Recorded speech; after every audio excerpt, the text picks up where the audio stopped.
างทีของที่เราหยิบติดมือมาอาจจะตั้งใจหรือไม่ก็แล้วแต่นั่นอาจจะเป็นของหวงของผีหรือวิญญาณก็ได้สวัสดีครับชาวไทยสารแหน่ทุกท่านวันนี้ผมมีเรื่องของพี่ชายคนหนึ่งที่เขาเจอเรื่องหลอนๆของผีตามเอาของคืนโดยที่เขาไม่รู้ตัวเพื่อให้ได้อรรถรสผมจะแทนพี่เขาเป็นผมนะครับผมไปเที่ยวที่ปราสาทหินแห่งหนึ่งในเขตอำเภอของผมปราสาทหินนี้จะตั้งอยู่บนยอดเขาสูงมีบันไดนับจากเชิงเขาจนถึงยอด500ขั้นพอดีครับวันนั้นผมไปเที่ยวถ่ายรูปและชมวิวรอบพระธาตุบรรยากาศข้างบนนี้ดีมากมีเมฆหมอกลอยอยู่ทั่วไปอากาศเย็นค่อนไปทางหนาวขนาดเป็นหน้าฝนนะครับวันนี้ไม่มีแดดบรรยากาศเลยดีมากมองเห็นวิวไกลถึงฝั่งลาวมองเห็นหนองหานหลวงด้วยครับผมสะพายเป้และกล้องเอาไว้ถ่ายรูปและโทรศัพท์เอาไว้เซลฟี่ผมไปยืนถ่ายรูปเซลฟี่อยู่ใต้ต้นจำปีใหญ่แต่ดอกเป็นสีเหลืองสดนะครับหอมมากพอเดินเที่ยวเดินชมจนพอใจแล้วผมก็ได้เวลากลับบ้านเพราะบ่าย3 โมงแล้วคนก็เริ่มทยอยกันกลับบรรยากาศมันเย็นเยือกวังเวงผมก็รีบเดินตามหลังผู้คนที่มองเห็นอยู่ไม่ห่าง 2-3 คนลงจากเขามาครับพอมาถึงบ้านผมก็วางเป้ไว้ตรงโซฟาห้องรับแขกแล้วผมก็ไปอาบน้ำเตรียมตัวนอนตอนที่ผมมาถึงบ้านก็เกือบ6 โมงเย็นแล้วครับขณะที่ผมกำลังอาบน้ำอยู่ผมก็ได้กลิ่นหอมๆของดอกอะไรผมคิดไม่ออกลอยมากระทบจมูกผมหอมมากครับและได้ยินเสียงฮัมเพลงเบาๆเป็นเสียงผู้หญิงเพลงเป็นเพลงที่ผมไม่คุ้นน่าจะเป็นเพลงโบราณหรือกล่อมเด็กประมาณนี้ครับผมก็แปลกใจว่าใครเปิดเพลงเพราะเสียงมันสะท้อนกังวานเย็นเยือกผมขนลุกสู้ๆขณะอาบน้ำผมรีบอาบน้ำให้เสร็จแล้วออกมาฟังว่าเสียงมาจากที่ไหนและกลิ่นเป็นกลิ่นของอะไรพออาบน้ำเสร็จผมเดินออกมาจากห้องน้ำครับเสียงเพลงก็เงียบไปแต่กลิ่นหอมยังคงอยู่ผมพยายามคิดว่ากลิ่นของอะไรแต่คิดไม่ออกครับผมเงี่ยหูฟังว่ามีเสียงมาจากทางด้านไหนได้บ้างบ้านผมก็ปิดสนิทหน้าต่างประตูปิดหมดแล้วผมก็งงๆแต่ก็ไม่ได้คิดอะไรมากเลยมานั่งดูทีวีตรงโซฟาที่ผมวางกระเป๋าเป้ไว้กำลังดูทีวีเพลินๆกระเป๋าผมก็หล่นตุ๊บลงมาจากโซฟาผมสะดุ้งนิดนึงมองดูกระเป๋าเป้แล้วผมก็จับขึ้นมาไว้ที่เดิมผมคิดว่าคงวางไว้ไม่ดีคราวนี้ผมเอาชิดเข้าข้างในอีกกำลังนั่งดูทีวีเพลินๆมันก็หล่นลงมาอีกครับผมก็งงแต่ก็คิดว่าเป็นไปได้ที่มันอาจจะเคลื่อนตกลงมาตอนผมขยับตัวขณะดูทีวีผมก็เคลิ้มหลับไปเหมือนครึ่งหลับครึ่งฝันผมเห็นเหมือนเป็นผู้หญิงผมยาวใส่ชุดไทยสีเขียวอ่อนสบายสีเขียวแต่มีสีขาวเป็นลายฉลุลูกไม้ตรงขอบของสบายผมเหมือนเคลิ้มฝันมองดูข้างหลังเธออยู่สักพักจู่ๆเธอก็หันหน้ามาหน้าของเธอซีดขาวตาโบไม่มีลูกตาอ้าปากแสยะยิ้มกว้างจนผมตกใจเผลอร้องเฮ้ยออกมาทันทีจากที่ผมเอนอยู่ในโซฟาผมลุกนั่งตรงทันทีและมองไปที่เธอ แต่ ตอนนี้ไม่มีอะไรแล้วครับ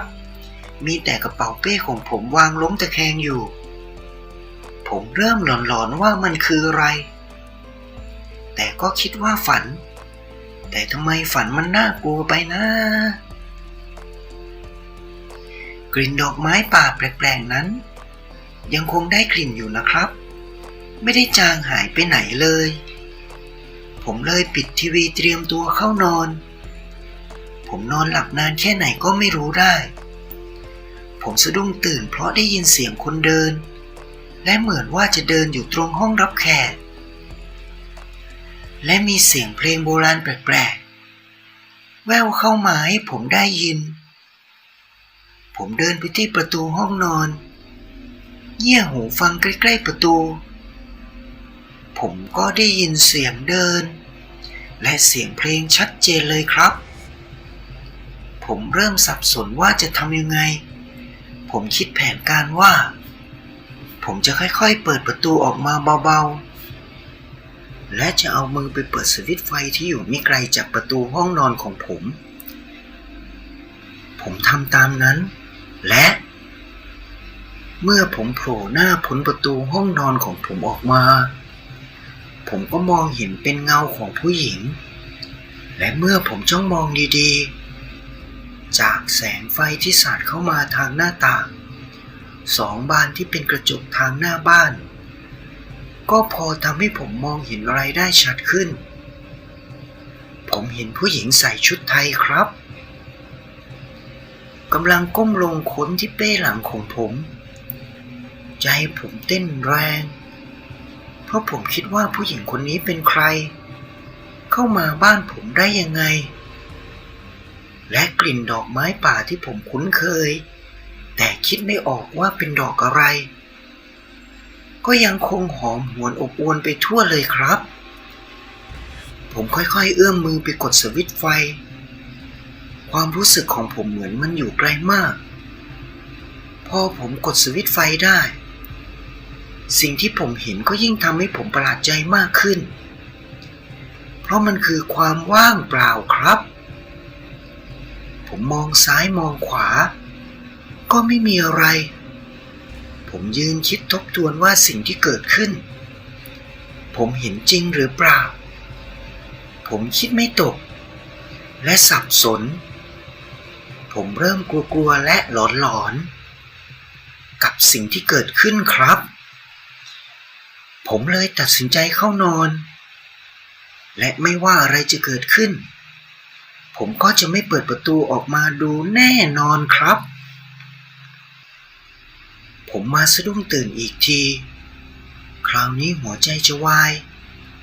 เพราะผมได้ยินเสียงคนร้องว้าย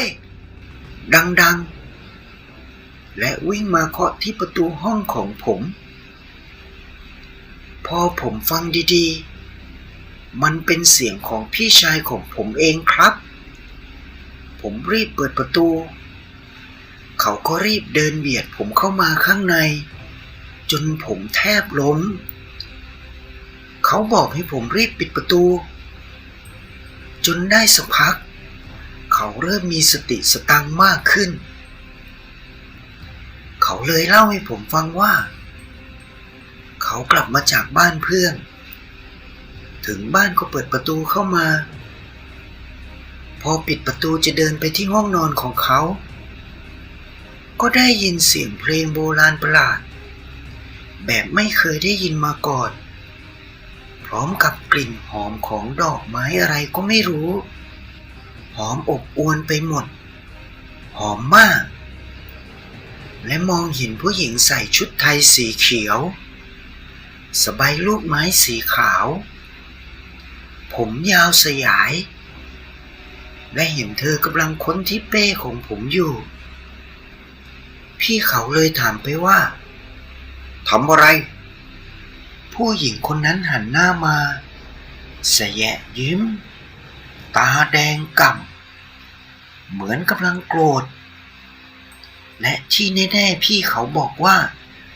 ไม่ใช่คนแน่นอนเพราะเมื่อหันมาตาแดงแสยะยิ้มแล้ว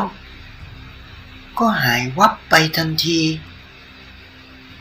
เขาถึงได้เสียสติวิ่งมาเคาะห้องผมก็บอกพี่เขาว่าตั้งแต่กลับมาจากเที่ยวปราสาทหินเก่าผมก็เจออะไรประหลาดคล้ายๆกับพี่นี่แหละไม่รู้ว่าเกิดอะไรขึ้น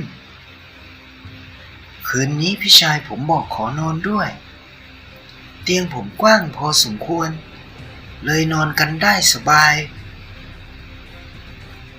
นานเท่าไหร่ไม่รู้ผมกับพี่ชายก็สะดุ้งตื่นขึ้นมาอีกเพราะเสียงเพลงประหลาดและเสียงคนเดินไปเดินมาหน้าห้องของผมเราสองคนนอนมองหน้ากันกลิ่นหอมของดอกไม้ประหลาดก็เหมือนจะได้กลิ่นหอมตลบอบอวนไปทั่วพวกผมไม่กล้าเปิดประตูออกไปดู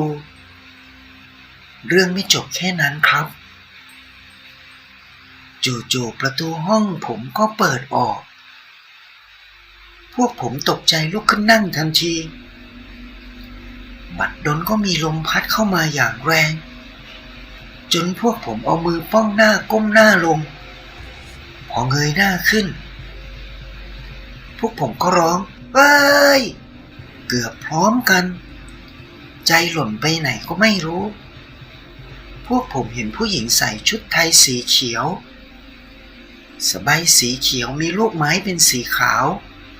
ตรงขอบของสบายเธอชี้หน้าพวกผมแล้วก็บอกว่าเอาของกูไปคืนไม่งั้นมึงตายผมตกใจเผลอพูดถามออกไปว่าของอะไรครับของกูมึงเอามาให้เอาไปคืนไม่งั้นตายแล้วร่างนั้นก็หายวับไปผมกับพี่ชายทำอะไรไม่ถูกได้แต่นั่งเอาผ้าห่มคลุมตัวสั่นอยู่จนเช้าเลยครับเมื่อเช้าแล้วผมกับพี่ชายก็ออกไปค้นเป้หลังของผมกลิ่นของดอกไม้ที่พวกผมคุ้นเคยก็ยังคงหอมหวนอบอวนไปทั่วจนพี่ชายถามว่ามึงใช้น้ำหอมหรือเปล่าผมบอกไม่ได้ใช้และผมก็บอกพี่ว่าผมก็ได้กลิ่นเหมือนกันแต่คิดไม่ออกว่าเป็นกลิ่นของดอกอะไรผมค้นอยู่นานก็ไม่มีอะไรที่จะเอาไปคืนนะครับพี่ชายเลยถามว่ามึงเผลอไปหยิบอะไรหรือเปล่าวะผมก็บอกว่าเปล่านะครับพร้อมพูดผมก็เอามือไปดึงขวดน้ำออกมาจากกระเป๋าเล็กพอขวดน้ำออกมาพ้นกระเป๋าสิ่งที่ติดและร่วงลงไปในพื้นคือดอกจำปีสีเหลืองครับผมกับพี่ชายมองหน้ากันและพูดขึ้นมาเกือบพร้อมกันว่าหรือจะเป็นนี่วะและกลิ่นที่พวกผมได้กลิ่นมันก็คือกลิ่นดอกจำปีนี่เองผมกับพี่รีบขับรถไปที่พระธาตุโบราณและเดินไปที่ใต้ต้นจำปีและเอาดอกจำปีวางไว้ที่โคนต้นแล้วผมก็พูดขึ้นว่าผมเอามาคืนแล้วนะครับผมไม่ได้ตั้งใจเอาไปผมวางไว้ตรงนี้นะครับพอผมพูดจบผมกับพี่ชายก็เหมือนได้ยินเสียงเพลงโบราณนั้นอีกเบาๆและได้กลิ่นของดอกจำปีหอมหวนไปทั่วพวกผมมองหน้ากันและรีบกลับบ้านทันทีเลยครับหลังจากวันนั้นเหตุการณ์แปลกๆก็ไม่เกิดขึ้นกับผมอีกขอบคุณเรื่องนี้จากพี่ศักดิ์หมู่บ้านใกล้เคียงกับผมนะครับท่านผู้ฟังเคยเจอแบบนี้ไหมครับถ้าเคยแชร์กันได้นะครับร่วมเป็นกำลังใจให้ช่องไทยสารแหน่กดติดตามได้ที่นี่เลยครับสำหรับวันนี้สวัสดีครับ